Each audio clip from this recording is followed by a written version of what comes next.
Hi friends, it is Tim and Helen, and we're back with one about real estate. And today we want to talk to you about important dates on your contract.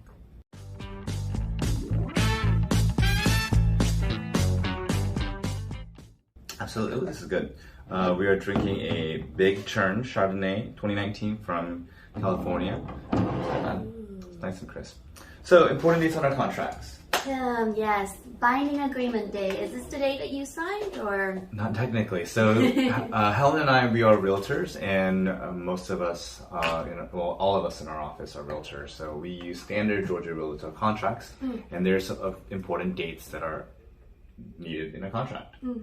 So, binding agreement is the first one. We submit the offer, or if you're a seller, you receive the offer, but technically the day that you sign does not necessarily mean you have binding agreement, right?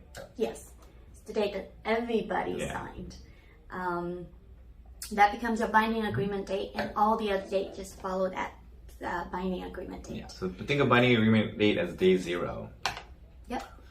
Earnest money due date. Yeah, so if you are putting down earnest money, which most contracts do have, there's going to be a due date for earnest money.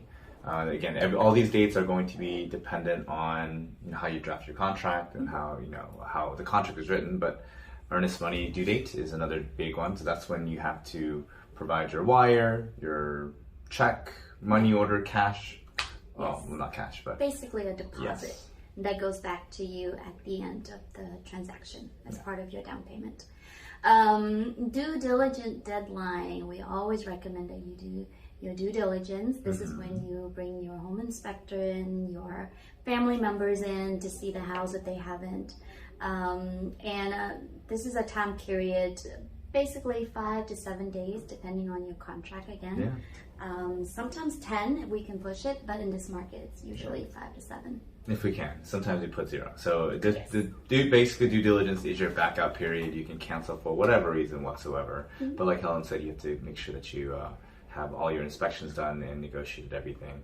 Georgia is a buyer beware as is state subject to due diligence. Right. So if you are getting financing, this is important. If you are not pre-approved, you may want to go get pre-approved, but if you're pre-qualified, we may put in a financing contingency date. Yes. It's the time for your loan officer to process your loan and make sure everything is going smoothly.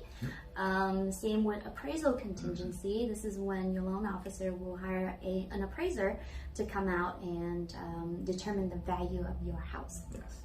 So financing and appraisal, they're usually on the same document, but if you're getting a different type of loan, they may call it different things. But lo and behold, it is still basically an appraisal and basically a financing. So if you lose your job during a financing contingency, or you can get your earnest money back, there are very specific contingencies, and it's spelled out in our Georgia contracts that we use what can define as getting your money back. So, and then the most important one that most people ask for is closing day. It's the closing day. That's the day that you get your keys and stuff like that. And it's a big day. It's a big day. And then the last one is actually a temporary occupancy. So if you have negotiated a temporary occupancy after the closing date, a lot of sellers ask for like the weekend, they want to move out. A lot of buyers may ask, they may be willing to give, depending on the contract, a certain amount of time periods for the sellers to, again, move out, kind of give them a free period of time to live there. And then that's when you get your keys. So. Yeah.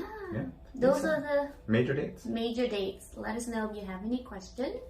And as always, cheers. Cheers.